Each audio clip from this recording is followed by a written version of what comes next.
नमस्कार। समस्ते पचारुछंती गला शनिवार दिन आपण जो दही बांगण बेसर पागुटा करथिले किमिति करथिले बोलिकी।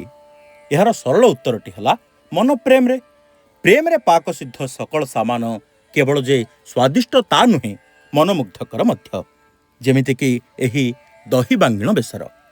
दर्शक बंधु, रंधन सृजन केवल एक कला नुहे, यह एक विज्ञान मध्य।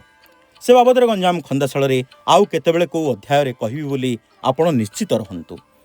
तेबे हाँ, एभली दही बांगण बेसर पई प्रथमे कसी कसी गोटा बांगण को ठिया फेड़ा करिकी समान चारि सोरारे काटिबे। आउ ताकू टिके लुण गळेकी भुई चना बा चीना बादाम तेल रे छाणिबे।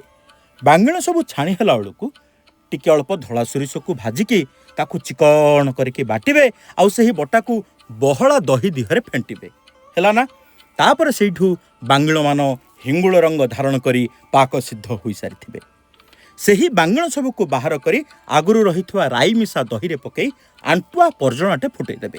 घणा पेड़ा शुद्ध सोरिष तेल रे गा परजिबे, नहिले बासना नाई। पर्जणारे पड़िबे सोरिष मेथी पान मधुरी, हेंगु मेरसिंगा पतर, लुण एवं सुखुला मर्च।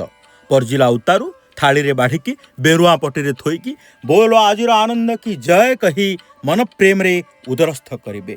हो कि नागिला है ए दही बांगण बेसर पागुटा पदुटे कही दियंतु बा। नमस्कार।